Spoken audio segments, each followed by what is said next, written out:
Discussion चल रही थी कैपिटल प्रोजेक्ट अप्रेजल के ऊपर, और उसमें हमने कल एन्युटीज पे प्राइमरली बात की थी। एन्युटी से पहले भी कुछ डिस्कस हुआ था कल। आईआरआर के advantages and disadvantages, I believe IRR के एडवांटेजेस को हमने स्पेशल डिस्कस किए थे। मल्टीपल आईआरआर का सिनेरियो था, आईआरआर एनपीवी का कॉन्फ्लिक्ट क्यों आता है, कब आता है, इस पे बात हुई। और देन ज्यादा टाइम हमारा एन्युटीज पे गया था, नई लर्निंग के लिए आते हमारी ज्यादा डिस्कशन एन्युटीज पे रही थी। तो कोई सवाल कल के लेक्चर से, कोई प्रीवियस डिस्कशन से, कोई इशू? एन्युटी में हमने डिफरेंट टाइप्स ऑफ एन्युटी को डिस्काउंट करना सीखा था, नॉर्मल, डिलेड एंड एडवांस। और एन्युटी फैक्टर की डेफिनेशन आपको अगर जहन में है तो एन्युटी की डिस्काउंटिंग में you will never make a mistake कि भाई आपका एन्युटी क्या होता है, रेलेवेंट कैश फ्लोज के रेलेवेंट जो प्रेजेंट वैल्यू फैक्टर है उनका सम, वो आपका एन्युटी फैक्टर है। और cash flow into annuity factor, यहां से आप पीवी ले पाते हैं। अच्छा जी, हमारे पास नेक्स्ट जो स्पेशलाइज्ड कैश फ्लो है परपेचुटी, इससे भी आप लोग फेमिलियर हैं। परपेचुटी के भी 3 कैरेक्टरिस्टिक्स होते हैं, एक इक्वल कैश फ्लो, दूसरा अकरिंग एट रेगुलर इंटरवल, लेकिन जो तीसरा कैरेक्टरिस्टिक्स है कि पीरियड इनडेफिनिट है। इनडेफिनिट कह लें या अनडिफाइंड कह लें। और अनडिफाइंड को भी अगर हम जरा एलेबोरेट कर लें तो अनडिफाइंड से मुराद क्या है कि भाई स्टार्ट सीरीज कब हो रही है ये तो पता है, लेकिन एंड हमें नहीं पता। जनरली इन्फिनिटी का साइन हम उसका लगा देते हैं, अननोन। ठीक है जी, अननोन है, या इसको फॉर एवर भी कह सकते हैं। हम जनरली इसको बेसिकली परपेचुटी का मतलब ही, perpetuity from the word perpetual, जिसका मतलब होता है हमेशा। तो हमें नॉर्मली ये कहां से हिंट मिलता है कि ये परपेचुटी है? हमें किसी प्रोजेक्ट के बारे में कहा जाएगा कि if you invest in this project you will receive 10,000 per annum from next year till foreseeable future. कब तक नहीं बताया, अगले साल शुरू हो जाएंगे 10,000 पर एनम आना, till foreseeable future, till many years, हमें पता नहीं है कब तक। तो हम ऐसे केस को अज्यूम करते हैं शायद ये as if it is going to be forever, हम इसको परपेचुटी लेते हैं। इफ पीरियड इज अनडिफाइंड उसका, तो हम उसको परपेचुटी लेते हैं। जस्ट लाइक एन्युटी, परपेचुटी की भी 3 टाइप्स है, नॉर्मल, डिलेड एंड एडवांस। वही डेफिनेशन है। Normal perpetuity, a series, a perpetuity series which starts after 1 year from now.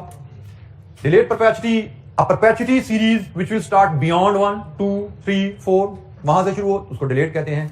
And advance perpetuity which starts immediately, ऐसी परपेचुटी जो immediately आज से शुरू हो जाए उसको हम एडवांस परपेचुटी कहते हैं।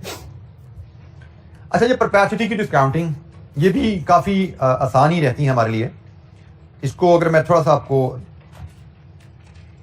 यहां पे अगर एलैबोरेट करूं, पीवी ऑफ परपेचुटी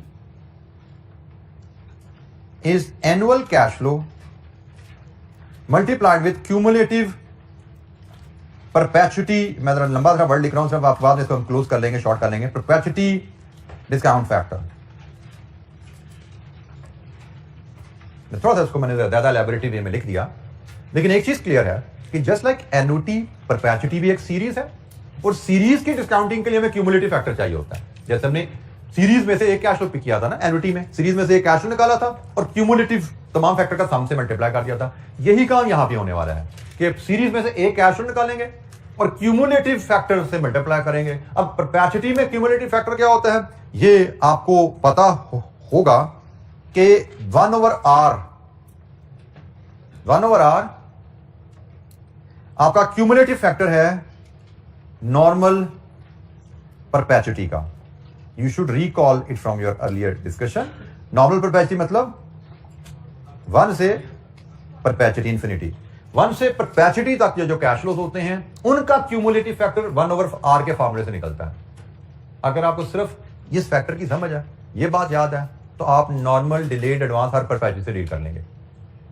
ठीक है जी, annual cash flow into cumulative perpetuity discount factor, and cumulative perpetuity discount factor में एक इंफॉर्मेशन 1/r। 1/r क्या है? ये क्यूमुलेटिव फैक्टर होता है नॉर्मल परपेचुटी के लिए। अब हम एक सीधी एक एग्जांपल देखते हैं जिसमें हम नॉर्मल, डिलेड, एडवांस तीनों को डील करने जा रहे हैं। और ये एग्जांपल हमारे पास है जी, इलस्ट्रेशन नंबर 20 हमने कल की थी, तो इलस्ट्रेशन नंबर 21, इलस्ट्रेशन 21 है। तो let's have a look at illustration 21। Illustration 21 बिल्कुल वही इलस्ट्रेशन जो हमने कल 18-19 में देखा था, वही डाटा है।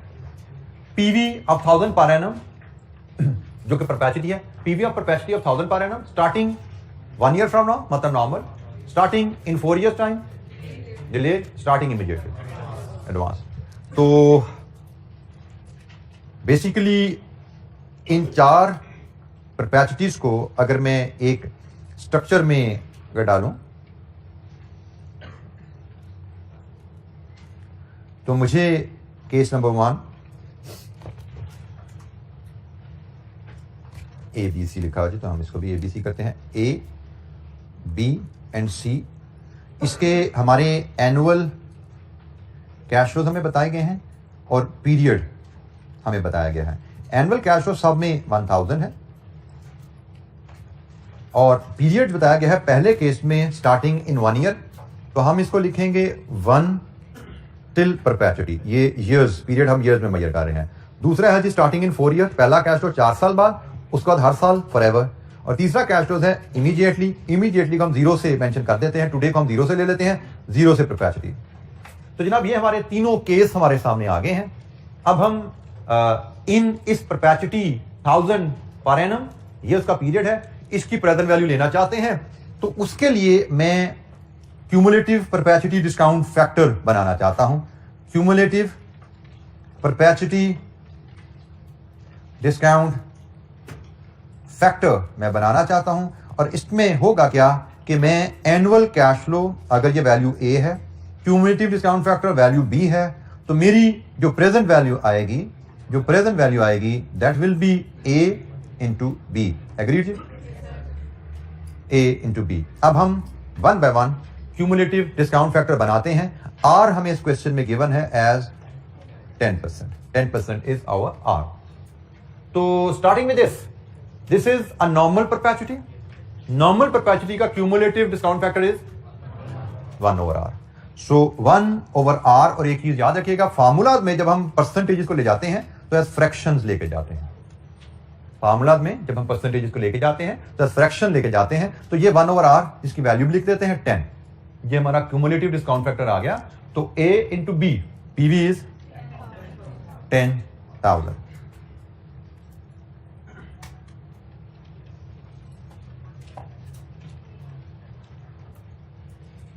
This was a very simple case.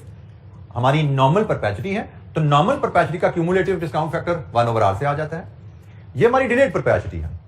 4 से परपेचुइटी का सम लेना चाहते हैं, तो अगर मैं यहां पे भी 1/R से ही बात शुरू करूं, तो माय क्वेश्चन इज, क्या ये मेरी परपेचुइटी के लिए सूटेबल फैक्टर है? रीजन इज, ये तो 1 से परपेचुइटी का सम है, मुझे तो 4 से परपेचुइटी का सम चाहिए। तो क्या करें, जो कल सीखा था, 1 से 3 का सम माइनस कर दें। तो 1 से 3 का सम बताइए जी क्या था? 2.487। तो क्या फैक्टर बन जाता है हमारा जी? 10 माइनस 2.487, इट इज 7.513। तो ये बना जी 7513। कॉन्सेप्ट अगेन वही है, 1/R 1 से परपेचुइटी है, हमें 4 से परपेचुइटी चाहिए। जो इररिलेवेंट पीरियड है वो माइनस कर दो, 1 से 3 का सम माइनस कर दो। मैं फिर बता दूं, डिलेड को हैंडल करते हुए कॉमन मिस्टेक बच्चे करते हैं, 3 की जगह 4 का फैक्टर माइनस करना चाहते हैं। तो भाई 4 का फैक्टर माइनस कर दिया तो 4 पे तो आपका कैश फ्लो आ रहा है। आपका जिस पीरियड में कैश फ्लो नहीं आ रहा उसके फैक्टर सम माइनस करने हैं। आपका 1, 2, 3 इन 3 सालों में कैश फ्लो नहीं है, तो 1, 2 और 3 का सम माइनस करने हैं। 4 पे तो आपका कैश फ्लो आ गया है, 4 साल बाद तो कैश फ्लो आपका आएगा। तो हमने 1, 2, 3 का सम यहां से माइनस कर दिया, ये भी पीवी आ गई। अब अगर मैं लास्ट केस पे जाऊं, यहां पे भी मैं यही बात करूं भाई 1/R, तो क्या ये फैक्टर मेरे सारे कैश फ्लो को कवर कर रहा है? नो, एक मिस हो गया, 0 वाला मिस हो गया, ठीक है। तो 0 का फैक्टर मैन्युअली हम ऐड कर देंगे, लीजिए जी। तो ये आपका 11 है और प्रेजेंट वैल्यू 11,000।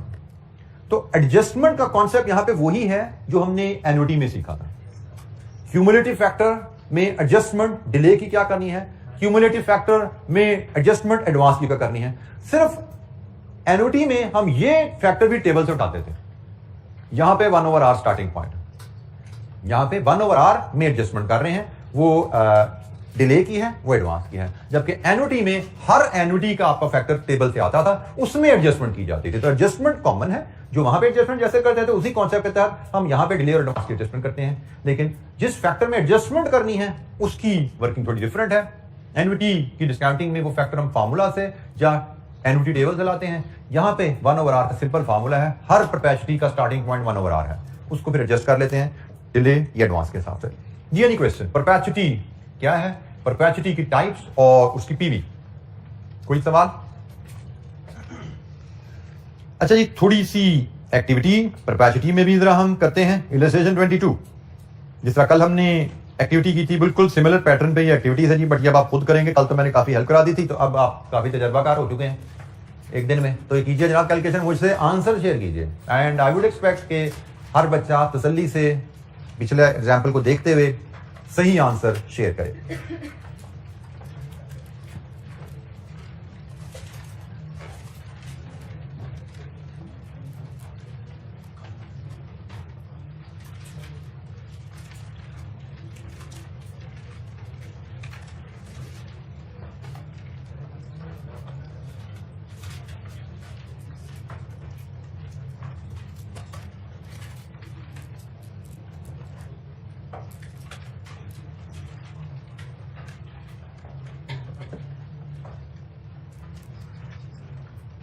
जैसे जैसे वैल्यूज कैलकुलेट करते जाएं, मुझसे आंसर शेयर करते जाएं, और अगर कोई डिसएग्रीमेंट हो तो बताते जाएं। पहला जी 151 122, ठीक हो गया जी। कोई डिसएग्रीमेंट हो तो बताते जाएगा साथ साथ।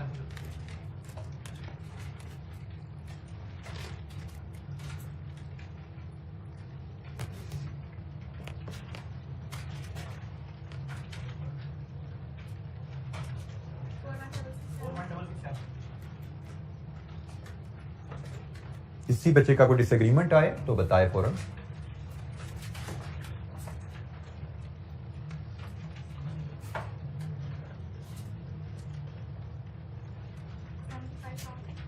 $75,000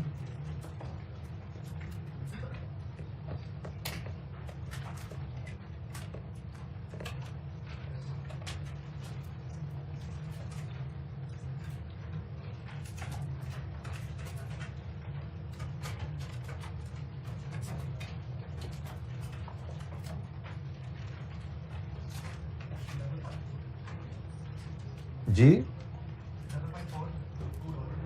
554-233। लीजिए ये चार पार्ट्स थे, चारों का जवाब आपके सामने आ रहा है। किसी कैलकुलेशन में कोई दिक्कत है तो आप पूछ सकते हैं। पहला केस डिलेड परपेचुटी का है, दूसरा केस नॉर्मल परपेचुटी, तीसरा एडवांस परपेचुटी, चौथा फिर डिलेड परपेचुटी। तो चारों परपेचुटी के केसेस, चार एग्जाम्पल तीनों सिनेरियोस को लेते हुए हमारे सामने हैं। किसी स्टूडेंट का किसी वैल्यू पे कोई डिसएग्रीमेंट है, कोई गाइडेंस चाहिए, पूछिए।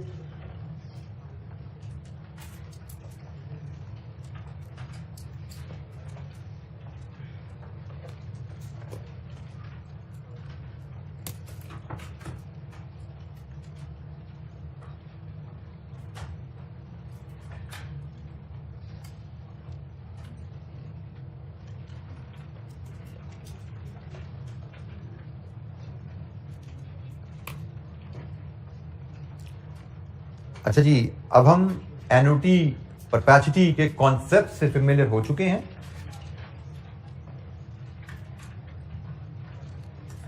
अब हम देखते हैं कि अगर हमें कोई प्रोजेक्ट ऐसा आए जिसके कैश फ्लोज एन्युटी या परपेचुटी शेप में हो, तो उनकी हमें एनपीवी कैसे कैलकुलेट करनी है। उसके लिए हमारे पास इलस्ट्रेशन जो क्लास एक्टिविटी में हम करने जा रहे हैं, that is illustration 25 and illustration 26। तो इलस्ट्रेशन 25 की रिक्वायरमेंट है जी हमारे पास, what is the present value of the following cash flows when the cost of capital is 15%? In cash flows की प्रेजेंट वैल्यू बताइए when the cost of capital is 15%। तो cash flows क्या है जी, ये हमारे पास कैश फ्लोज हैं। 0 में 150,000 की इन्वेस्टमेंट है, आउटफ्लो है। 1 में 15,000 की रिटर्न है, 2 में 20,000 की रिटर्न है, 3 से 12 25,000 की रिटर्न है। तो ये है हमारे कैश फ्लोज। इनकी हमें पीवी कैलकुलेट करने को कहा गया है। तो जनाब इलस्ट्रेशन नंबर 25 में हम कैश फ्लोज की पीवी कैलकुलेट करेंगे।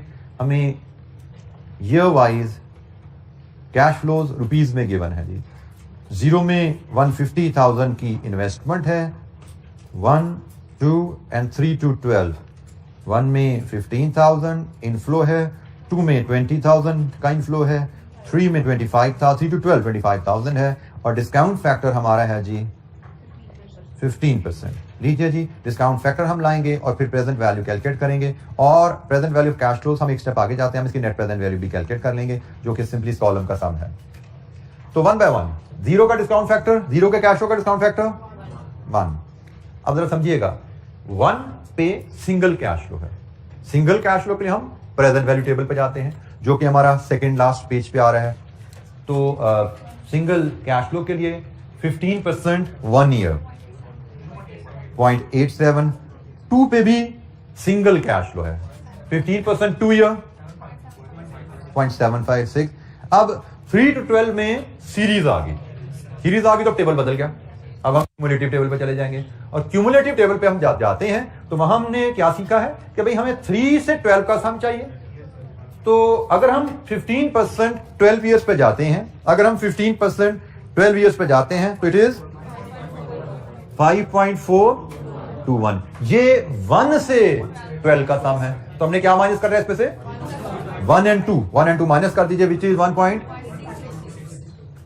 जी ये हमारे पास 1 2 3 4 फैक्टर आ गए। हर कैश फ्लो को उसके रेलेवेंट फैक्टर से मल्टीप्लाई कीजिए और बताइए प्रेजेंट वैल्यू एक हर कैश फ्लो की क्या आ रही है। जैसे ये 150,000 है, 13050 है, 94875 है जी, 120 और सम कीजिए नेट प्रेजेंट वैल्यू क्या बनती है।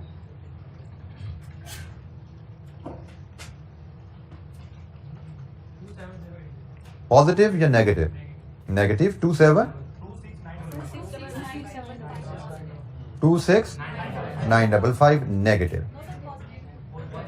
बेटा शायद नेगेटिव ही है ये। अब इसमें ये एरर क्यों आ रही है साइन में? आप क्या करते हो 150 माइनस ये करना शुरू कर देते हो तो साइन उल्टा लग जाता है। ठीक है, तो जिस बच्चे का साइन गलत आ रहा था इस वजह से था कि आपने 150 में से ये वैल्यूज माइनस की हैं। तो हैबिट डेवलप कीजिए, 150 में से माइनस नहीं करना। अगर पहली बात इनको सम करके इसको माइनस कीजिए, अदरवाइज आपको कैलकुलेटर अलाउ करते हैं इसको -150 फीड कीजिए, -150 देन प्लस फिगर फीड कीजिए। ठीक है, you start with -150 plus all this figure, आपका आंसर विद साइन राइट आएगा। नेगेटिव फिगर में से पॉजिटिव फिगर माइनस करने से वैल्यू तो ठीक आती है, साइन आपका उलट हो जाता है जिसको बाद का आप ठीक नहीं कर पाते। सो हैबिट ही ऐसी डेवलप करें कि आपकी गलती के चांसेस कम से कम रहें। -150 plus these three figures 26955 negative. तो एनपीवी हमारी नेगेटिव है। अगर हमसे पूछा जाता प्रोजेक्ट फीजिबल है या नहीं तो प्रोजेक्ट इज नॉट फीजिबल। हमारा डिसीजन भी यहां पे आ रहा है। तो ये हमने एक एनुटीज को लेके एक प्रोजेक्ट की एनपीवी कैलकुलेट करना सीखी। तो बजाय इसके कि वैसे तो हम ये 3 से लेके 12 तक 10 कैश फ्लोज बनते हैं, हम ये 10 की लिस्ट बनाते हैं, हर एक को अलग-अलग डिस्काउंट करते हैं, फिर भी हम काम कर सकते थे, but that would have been inefficient. हमने इसीलिए एनुटी सीखी है कि हम एफिशिएंसी से काम कर सकें। तो हमने ये एफिशिएंसी से क्विकली कैलकुलेट कर लिया एनपीवी। इलस्ट्रेशन 26 एक और इलस्ट्रेशन है, ये भी एनपीवी कैलकुलेशन है with annuity and perpetuity. Now company has a cost of capital of 10%. Calculate NPV of an investment project with the following estimated cash flows. Year wise 0, 1, 2, 3 to 8, 9 to infinity, ये जी हमारे पास cash flows है। हमें in cash flows की NPV calculate करने को कहा गया है with cost of capital of 10%। तो जनाब ये डेटा हम फीड करते हैं टेबल में और फिर इनकी वैल्यू कैलकुलेट करते हैं। Illustration 26 year wise cash flows rupees में 0, 1, 2, 3 to 8 and 9 to infinity।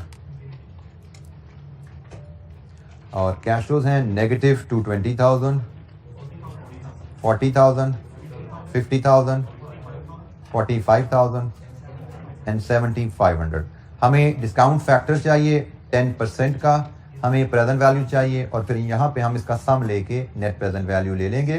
तो 1 बाय 1, 0 का single cash flow discount factor 1 है, 1 का single cash flow 10% 1 year present value table 0.909, 10% 2 year single cash flow है 0.826। अब 3 to 8 एनुटी है, क्यूमुलेटिव टेबल पे shift हो जाओ। तो 10% 8 ईयर 335 माइनस 2 साल माइनस करने हैं तो 1 and 2 का सम 1.736।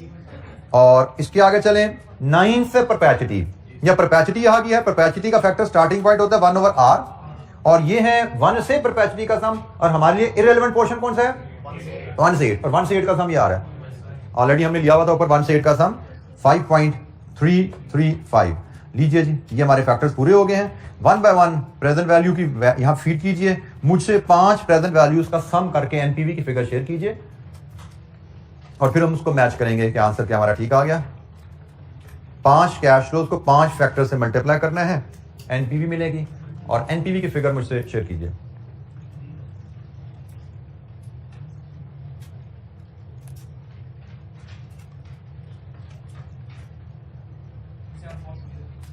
NPV is positive, negative, positive 27, 460, 463, 27463, 03।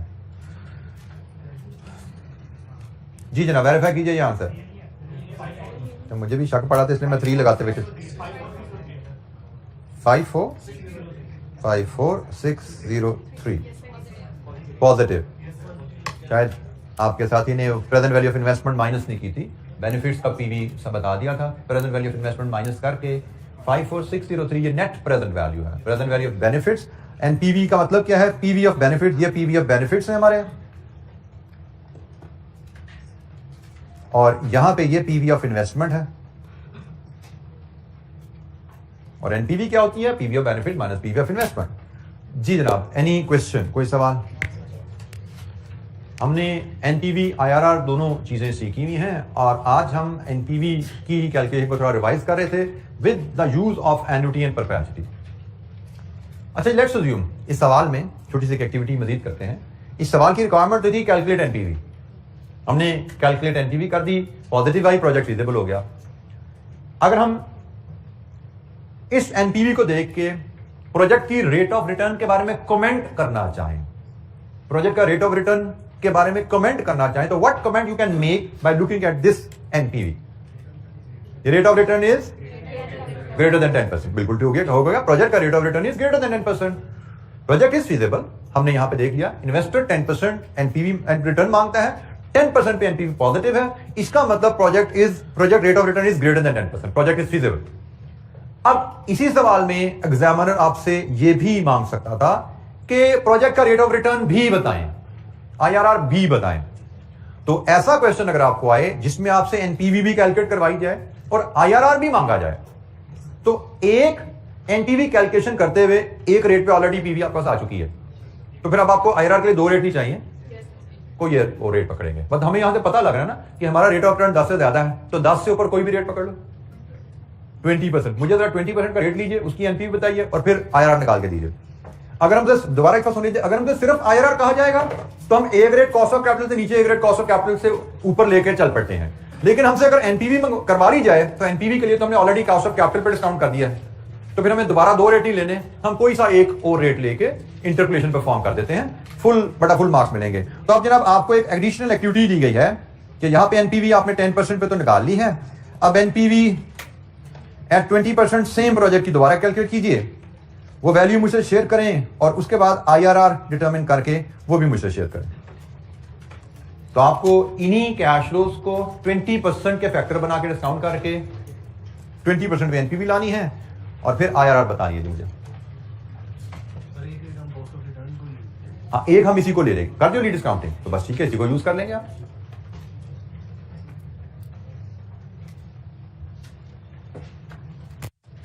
क्योंकि आईआरआर की कैलकुलेशन के लिए तो एनी 2 रेट चाहिए, वो तो एक गाइडलाइन है कि भाई एक रेट कॉस्ट ऑफ कैपिटल से नीचे ले लो, एक ऊपर ले लो, अदरवाइज हमें तो एनी 2 रेट चाहिए। तो इस केस में एक रेट पे पीवी हमारे पास जब एनपीवी अवेलेबल है, तो why to repeat the activity, use it.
Negative कितनी थी 12220 नेगेटिव जी ये वेरीफाई कीजिए नेगेटिव 1222310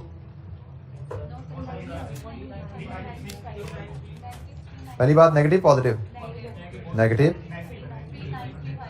39353 चेक करो बेटा क्या किया 39353 इस पे एग्रीमेंट है हमारा जिन बच्चों का ये आंसर नहीं आ रहा वो चेक करें क्या गलती हुई क्योंकि ये तो बड़ी सीधी सी कैलकुलेशन थी कोई दिक्कत आनी नहीं चाहिए थी 10% के फैक्टर आपके पास थे आपको 20% के फैक्टर इन्हीं कैश फ्लोज को 20% के फैक्टर से मल्टीप्लाई करके प्रेजेंट वैल्यू और देन एनपीवी मैं अगर आपके फॉर्मेट को मैं अगर यहाँ पे बनाऊं तो आपको करना था यहाँ पे एक कॉलम लाना था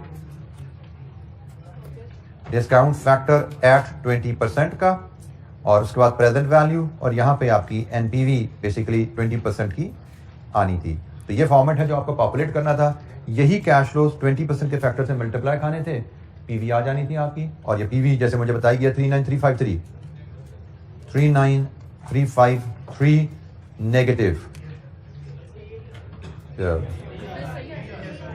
बेटा अगर क्विकली हम फैक्टर लिख लें कोई दिक्कत अगर आ रही है मुझे लगा गड़बड़ हो रही है बच्चों से कुछ ना कुछ 0 1 20% 1 year 0.833 0.694 एन्युटी टेबल पे जाएंगे 8 पे जाएंगे 20% 8 ईयर 3.837 माइनस 20% 2 ईयर 528 और यहां पे 1/r माइनस 3. नीचे जी फैक्टर्स भी मैंने लिख दिए अब तो कोई डिसएग्रीमेंट नहीं होना चाहिए 39353 और अब हम IRR करेंगे तो IRR हमें यहां से नजर आना चाहिए कि भाई 10 से ज्यादा है लेकिन 20 से कम है 10 और 20 के बीच में आएगा IRR और वो आपने बताया 15.81%. लीजिए जी IRR की भी एक एक्टिविटी हमने जरा रिवीजन कर ली कोई सवाल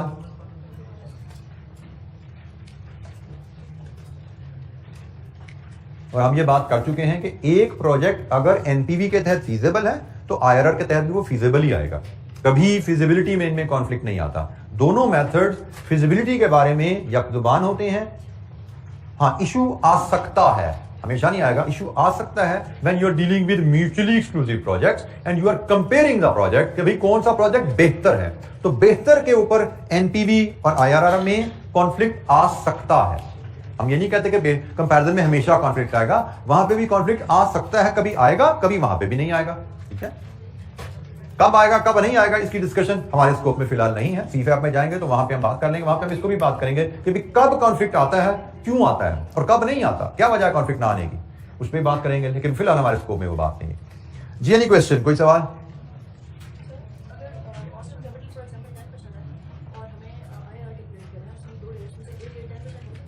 बिल्कुल हो सकता है बिल्कुल हो सकता है लेकिन मैं कह रहा हूं जनरल गाइडलाइन है कि हम एक 10 से कम ले लें एक 10 से ऊपर ले लें वैसे तो क्या है एनी टू रेट्स ठीक है तरीका एनी टू रेट्स है लेकिन जनरल गाइडलाइन है एक कॉस्ट ऑफ कैपिटल से नीचे ले लो एक ऊपर ले लो बट आप एक कॉस्ट ऑफ कैपिटल है दूसरा तो भी ठीक है दोनों रेट कॉस्ट ऑफ कैपिटल से ऊपर है तो भी ठीक है दोनों रेट कॉस्ट ऑफ कैपिटल नीचे है तो भी ठीक है but as a general rule हम इसको एज अ जनरल प्रैक्टिस हम इसको फॉलो करते हैं जी एनी क्वेश्चन कोई सवाल अच्छा जब हम एक थोड़ी सी डिस्कशन को मजीद आगे लेके चलते हैं जैसे मैंने आपसे कहा था साथ साथ हम कुछ टूल्स भी सीखेंगे और कुछ डिस्कशन भी करते जाएंगे नेक्स्ट डिस्कशन जी हमारी DC assumptions about in DCF techniques DCF techniques में क्या जनरली कुछ अजम्पशन है जो हमें यूज करनी पड़ती हैं मैंने आपको शायद बताया था कि अगर हमें डीसीएफ टेक्निक्स पे अगर क्या गिवन क्वेश्चन आने ही आने हमें क्वेश्चन जो आएगा डीसीएफ टेक्निक्स पे उसमें कैश फ्लोज एक स्ट्रेट लाइन में हमें हर साल के आगे कैश फ्लो नहीं दिए जाते कि 1 का ये 2 का ये 3 का ये हमारे एक साइजेबल मार्क्स हमें दिए जाते हैं कैश प्रोजेक्ट की एक स्टोरी लिखी जाती है कि हम प्रोजेक्ट शुरू करेंगे लैंड बिल्डिंग प्लांट खरीदेंगे फिर हम इतने यूनिट्स बना के बेचेंगे पहले साल में ये उनकी प्राइस होगी फिर दूसरे साल में इतने यूनिट बेचेंगे ये उनकी प्राइस होगी ये उनकी कॉस्ट होगी इतना मटेरियल इतना लेबर तो पूरा डाटा फैला होता है मतलब एक पेज 3/4 ऑफ पेज पे डाटा स्प्रेड हुआ होता है हमारा सबसे अहम काम जो होता है उस कहानी को पढ़ के कैश फ्लोज को एनुअल इंटरवल्स पे प्लेस करना 0 आज क्या जेब से जाएगा आएगा 1 2 3 एनुअल इंटरवल पे कैश को प्लेस करना, ताकि हम डिस्काउंटिंग करके एनपीवी या आईआरआर का टूल अप्लाई कर सकें। तो डिस्काउंटिंग का कोई भी टूल लगाना है, एनपीवी आईआरआर, आपको कैश फ्लोज को एनुअल इंटरवल पे प्लेस करना पड़ता है। और ये कुछ अजम्पशन है about timing of the cash flows कि आप कैश फ्लोज को किस तरह एनुअल इंटरवल्स पे प्लेस करते हैं। तो अजम्पशन नंबर 1, इनिशियल इन्वेस्टमेंट को हम हमेशा 0 पे प्लेस करेंगे। हमें बताया जाएगा कि आपने ये प्रोजेक्ट शुरू करना है तो उसके लिए इतनी कैपिटल इन्वेस्टमेंट रिक्वायर्ड है। आप अज्यूम करते हो कैपिटल इन्वेस्टमेंट आज ही होगी, 0 में होगी, मतलब उसको डिस्काउंट नहीं करेंगे हम, उसका डिस्काउंट फैक्टर 1 लगाएंगे। Unless told otherwise we may have a question जिसमें एग्जामिनर कह दे कि भाई जिस प्रोजेक्ट की फिजिबिलिटी करने की बात की जा रही है, जिसका प्लांट 10 मिलियन का आएगा, लेकिन ये प्लांट हम 1 साल बाद लेंगे। अगर तो क्वेश्चन लिख दिया ना कि प्लांट हम 1 साल बाद देंगे, तो फिर उसको 1 के सामने दिखाओगे आप इन्वेस्टमेंट को भी। लेकिन अगर क्वेश्चन ने कहा हम एक प्लांट में इन्वेस्टमेंट करने को वैल्यूएट करना चाहते हैं जो 10 मिलियन का आता है, तो आप अज्यूम करो कि आज 0 में इन्वेस्टमेंट है। वो कहते नहीं हम एक प्लांट में इन्वेस्टमेंट को वैल्यूएट करना चाहते हैं 1 साल बाद, 1 साल बाद प्लांट लगाएं या ना लगाएं, तो फिर आप इन्वेस्टमेंट को 0 में नहीं 1 के सामने आउटफ्लो शो करेंगे। ठीक है, so basic assumption is investment आप 0 में इमीडिएट आज लेते हो और उसको डिस्काउंट नहीं करते अनलेस टोल्ड अदरवाइज। दूसरी बात, इन्वेस्टमेंट आपने जब 0 में ले ली तो हमारी असम्पशन रहेगी कि आज हमने इन्वेस्टमेंट कर दी है तो कल से मशीन का पहिया चलना शुरू हो गया। This is the normal assumption, again unless told otherwise. हमारी असम्पशन होगी आज जब हमने मशीन लगा ली है तो कल से हमारी प्रोडक्शन शुरू होगी है। आज 1 जनवरी को मशीन लगी है तो कल 2 जनवरी से प्रोडक्शन शुरू है। प्रोडक्शन शुरू है तो कॉस्ट भी लगनी शुरू होगी, मटेरियल लेबर इनकम होना शुरू हो गया और सेल रेवेन्यू रियलाइज होना शुरू हो गया। तो कल से हमारा रेवेन्यू और कॉस्ट अराइज होना शुरू हो गया है। इसकी अंडरस्टैंडिंग के लिए मैं आपको एक चीज बना देता हूं, ड्रॉ करता हूं यहां पे। इसको हम कहेंगे timeline. 0 stands for today and this is if 1 year, इसका मतलब है 1 ईयर फ्रॉम टुडे। और अगर ये 2 ईयर यहां पे हम लेते हैं तो this is 2 years from today, आज से 2 साल बाद है। और इसी एनालिसिस में ये जो गैप है 0 और 1 के दरमियान, this is your first year, ये पहला साल है। आज आपने मशीन ली 1 जनवरी, कल 2 जनवरी से प्रोडक्शन शुरू होगी और पूरा साल प्लांट चलता रहा, प्रोडक्शन कॉस्ट इनकर होती रही और सेल्स होती रही। तो बेसिकली आप आज जब प्लांट लोगे, हमारी असम्पशन रहेगी अगले दिन से ही आपकी प्रोडक्शन और सेल शुरू हो चुकी हैं और पूरे साल में जो प्रोडक्शन और सेल की, उसके बारे में assumption number 3, during the year cash flow will be assumed as year end cash flow. आपकी असम्पशन है कि ड्यूरिंग द फर्स्ट ईयर आपने जो कैश इनफ्लो जो आउटफ्लो लोगे, आप उनको इकट्ठा करके 1 के सामने पेश करोगे, क्योंकि हमने कहा हमें कैश फ्लो को एनुअल इंटरवल पे रेंज करना है। Practically cash flows annual interval पे राइज नहीं होते, साल बाद इकट्ठे रेवेन्यू नहीं आ जाता, साल बाद इकट्ठी कॉस्ट नहीं पे करते हम तो पूरे साल में जैसे ही प्लांट लगा चलना शुरू हुआ, हर रोज जेब से कुछ पैसे जा रहे हैं, जेब में कुछ पैसे आ रहे हैं। हमने रेवेन्यू माइनस कॉस्ट पूरे साल का इकट्ठा करना है जी। टोटल नेट कैश इनफ्लो या आउटफ्लो हमारे साल का क्या है, पहले साल का। तो पहले साल का जो कैश इनफ्लो या आउटफ्लो होगा उसको हम 1 के सामने रख देंगे। इसी तरह दूसरे साल के दौरान, ये सेकंड ईयर है, यहां से लेके यहां तक का जो वक्र है ये सेकंड ईयर है। सेकंड ईयर के दौरान जो कैश इनफ्लो आउटफ्लो आएगा उसको सब नेट करके इकट्ठा करेंगे और 2 के सामने रख देंगे। अब यहां पे 2 का मतलब, जब हम ये फॉर्मेट देखते हैं ना, जब हमें इसका डाटा दिया जाता है, यहां पे 2 का मतलब सेकंड ईयर नहीं है, यहां पे 2 का मतलब है 2 साल बाद, 1 का मतलब है 1 साल बाद। ठीक है, ये this is not second year, this is not first year, this is 1 year from today, this is 2 year from today. और डिस्काउंटिंग कर रहे हैं, हमारी डिस्काउंटिंग क्या होती है, 1 साल बाद के कैश फ्लो को 0 पे लाना, 2 साल बाद कैश फ्लो को 0 पे लाना, ऐसे ही लाते हैं ना पीछे हम। तो हम 2 साल बाद जो कैश फ्लो आ रहा है उसको 0 पे ला रहे हैं। दूसरे साल में जो कैश फ्लो आ रहा है उसको 0 पे लाना पॉसिबल नहीं हमारे लिए। दूसरे साल में तो 365 दिन है, हर दिन के कैश फ्लो को, एक कैश फ्लो को 366 दिन पीछे लाओ, दूसरे को 367 दिन पीछे लाओ, तीसरे को 368 दिन पीछे लाओ, तो हम तो ऐसा नहीं कर सकते। तो आसानी रखी जाती है कि भाई प्रैक्टिकली ये पॉसिबल नहीं है कि डेली केसेस पे कैश फ्लोज आप एस्टिमेट करो और डेली कैश फ्लोज को डिस्काउंट कर रहे हो। इसलिए आसानी क्या रखी गई है कि पूरे 1 साल के दौरान जितने कैश फ्लोज इनको इकट्ठा करो, अज्यूम करो साल के एंड पे आए। सो assumptions about timing of cash flow, क्योंकि हमें एक क्वेश्चन में स्टोरी लिखी जाएगी, उस स्टोरी को पढ़ के कैश फ्लो को उठा के हमें एनुअल 1, 2, 3 के सामने रखने हैं। तो बेसिस आ रही हैं, इनिशियल इन्वेस्टमेंट को 0 पर रखेंगे और जो इन्वेस्टमेंट के ऑपरेशन से जो आपने कमाई करनी है उसकी कहानी होगी फौरन नेक्स्ट डे से, और पहली नेट कैश फ्लो आपकी 1 में आएगी, और ड्यूरिंग द ईयर कोई भी कैश फ्लो आएगा उस साल के एंड पे लेके जाते हैं। एंड लास्ट अजम्पशन, बाद का क्वेश्चन आपको इंफॉर्मेशन देता है कि किसी साल के शुरू में आपने कोई खर्चा करना है या कोई आपको इनकम आनी है। फॉर एग्जाम्पल 3rd ईयर का स्टार्ट, अब इस लाइन में 3rd ईयर का स्टार्ट कहां पे आएगा? This is your start of 3rd year, ऐसा ही है। तो अजम्पशन इज, अगर आपको क्वेश्चन कहे कि स्टार्ट ऑफ एनी ईयर आपको कोई कैश फ्लो इनफ्लो या आउटफ्लो आना है, तो उसकी टाइमिंग आपने रखनी है end of preceding year. 3rd year के स्टार्ट का मतलब उसको 2 के सामने रख दो, क्योंकि हमने एनुअल इंटरवल पे रखना है ना। ड्यूरिंग द ईयर कुछ है तो उसको सबका सम करो, उस साल के एंड पे ले जाओ। स्टार्ट ऑफ एनी ईयर है तो उस वैल्यू को प्रीसीडिंग ईयर के एंड पे शो करो।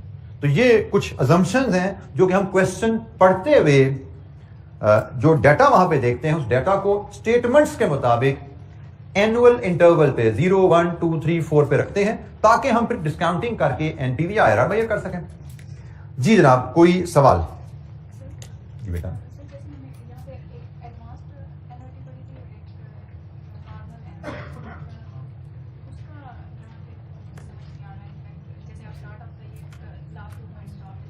बेटा आप एन्युटी और परपेचुटी, एन्युटी की यहाँ पे एप्लीकेशन देखना जा रहे हैं, तो एन्युटी तो आपको ऑलरेडी एनुअल इंटरवल पे कैश फ्लोज आ रहे हैं।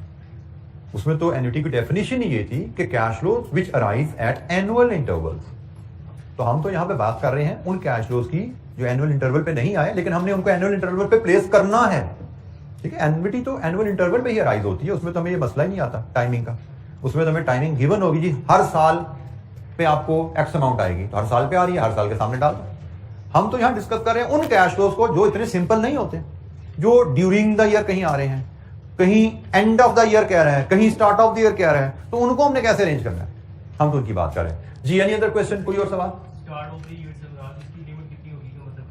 बेटा एग्जामिनर जनरली आपको तारीखों में, हफ्तों में, स्टार्ट का मतलब कोई तारीखों महीनों में बात नहीं करेगा कि जनवरी में पैसे आए या फरवरी में आए, वो इसी तरह start of the year, during the year, इसी तरह बात करेगा। ठीक है, तो अगर वो स्टार्ट में दिनों महीनों में बात नहीं करेगा, जी कितने महीनों तो हमने उसको स्टार्ट में लेना है और कितने महीने तो हमने उसको एंड पे ले जाना है। ठीक है, तो ऐसी कोई बात एग्जामिनर को मैंने कभी देखी नहीं किसी पेपर में। जनरली वो स्टार्ट का वर्ड यूज करता है, at the beginning of the year, at the start of the year, तो उससे हम उसी से ही हिंट लेके इसको पिछले साल के एंड पे प्लेस करते हैं। जी कोई और सवाल? जी बेटा।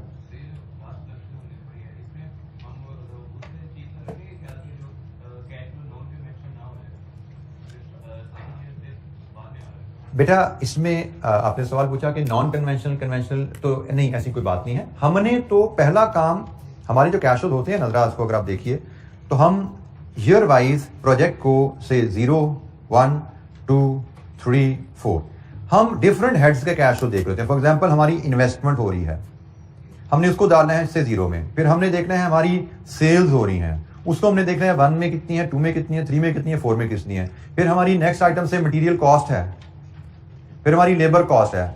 तो हर आइटम की हमने वैल्यू कैलकुलेट करके उसको एनुअल इंटरवल पे प्लेस कर देनी है, और एंड पे हम सम कर लेते हैं हमारे नेट कैश फ्लोज कितने हैं। तो इन सब का हम जब सम करेंगे यहां पे, तो बेसिकली जो आप कन्वेंशनल नॉन कन्वेंशनल की बात कर रहे हैं वो तो इधर पता लगता है। अजम्पशन तो बेटा हर अलहदा आइटम को यहां पे प्लेस करने के लिए, क्योंकि रेवेन्यू को 1 के सामने क्या आना है, 2 के सामने क्या आना है, 3 के सामने क्या आना है, मटेरियल कॉस्ट 1 के सामने क्या है, 2 के सामने क्या है, 3 के सामने क्या है, लेबर कॉस्ट 1 के सामने क्या है, 2 के सामने क्या है, 3 के सामने क्या है, रिपेयर एंड मेंटेनेंस कॉस्ट है, जो भी खर्चा है, हर इंडिविजुअल आइटम को किस ईयर के सामने रखना है, अजम्पशन वहां पे अप्लाई हो रही है।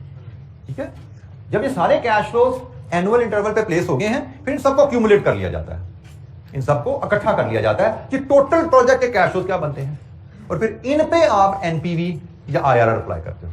तो हमारे मेजर मार्क्स जो एग्जाम में होते हैं, अगर 15 नंबर का सवाल है तो 15 में से कम 12, 11 के करीब नंबर आपके कैश फ्लोज को यहां तक लाने के होते हैं।